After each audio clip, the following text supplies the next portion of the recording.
Hey, what's up everyone? The first thing I'm going to talk about is what I talked about yesterday, which was about how Games for Windows Live is very likely going to be changing pretty soon. One of the reasons being that the new console generation is about to start, and the other reason being that a lot of the exclusive games for the Xbox One are also going to be on PC, and they are very likely going to use Games for Windows Live with those games.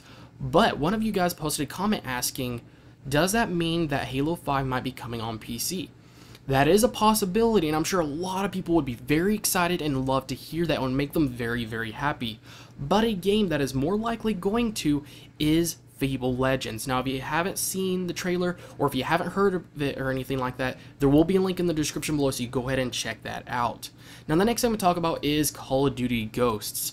Now, it looks like, at least for the Xbox One version, there is going to be dedicated servers. And hopefully the other versions of the game will also have dedicated servers. But for now, we only know that the Xbox One version will.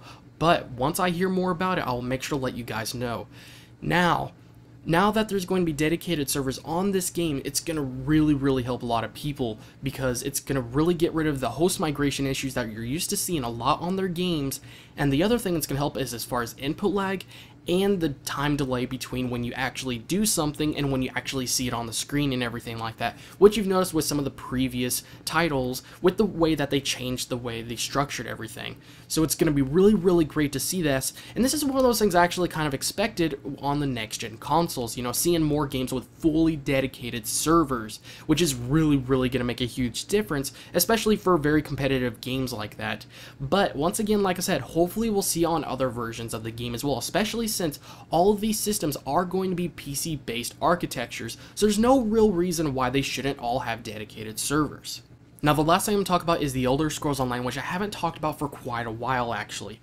But I have some news for you guys today, and this is going to upset quite a few people.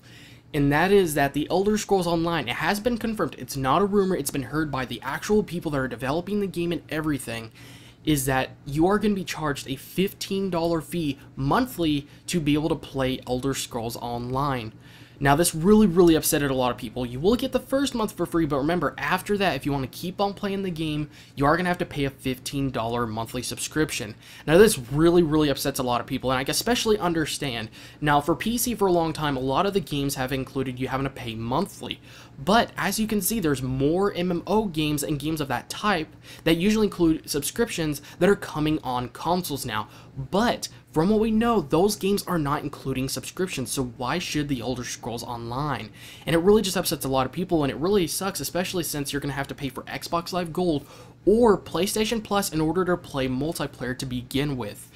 And to be able to have to pay a $15 subscription on top of that is really going to stack up the bill once every single month. And if you were to buy a piece of DLC, you've already spent about $60 in just 1 month. And with that money, you could have gotten a whole new game and everything. So this really upsets a lot of people. Now, I honestly think $10 would have been a much better price tag, but $5 wouldn't have been appropriate. Now, I do understand that there are some reasons why they're doing this. Number one being that this is going to be a very long-term game. This is not going to be just a game that a lot of people will be playing for just a year or two, or just 6 months or something like that. It's not going to be like that. So it's going to cost them a lot more time and a lot more service in order to keep those servers up and running at top notch, just to be able to work. But the other reason is because they're not going to be using multiple servers actually. They're going to be using Omega server, which is going to be an ultimate server, so then all of you guys can play with your friends in one server, instead of it being like most MMO games, which include you going back and forth between one server and another server and just searching through them all just to find your friend. And usually on each server you have different versions of your character, but it's like, well, what if I want to use this character that I made on this server? So I understand that really is one of the things that they're really aiming for with this game, but it's still too much, especially since how new MMO games and games like this are coming on consoles and everything like that, and on top of the fees that they're already having to pay monthly and everything like that. Like I said, $5 would have been much more dealable. I think $15 is just too much generally, really. But I talked to one of my friends, and I honestly think that if it was going to be $15 a month just to keep the Omega server and everything up and running, this is one question I got for you guys, is if it's going to be, since it's going to be $15 a month, if it included any upcoming DLC being included, so you don't have to pay for any DLC made for the game, if it is included with the monthly subscription, do you think that makes it much more worth it? Now, like I said, I understand that why they're kind of doing this, but I think even $5 would make a huge difference overall, and it really just upsets a lot of people, and $10 is the most I would really go for as far as subscription goes. But like I said, tell me guys what you honestly think on if it was, since it's going to be $15, if it included all the DLC with it, would it be actually more worth it? So that's pretty much today, guys, and tell me guys what you think in the comment section below. Do you think it's really great seeing games like this having fully dedicated servers? And do you think there's going to be more games with fully dedicated servers, or just a few? And what do you guys think about the Elder Scrolls Online? Do you think $5 would help them just enough so that they could help keep the Omega server up and running for years and years to come? And do you guys think, for $15, do you think if it came with all the DLC with that subscription, that would be actually much more worth it?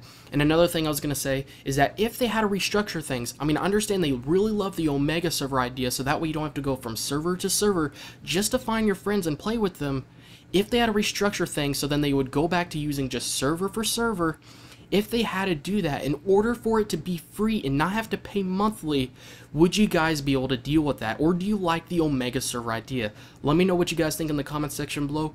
Thank you guys again for watching, and for those of you who have been subscribed to me, thank you guys again for being so awesome, and for those of you that are new, hope you guys enjoy your stay, and as always, I will see you guys in the next video.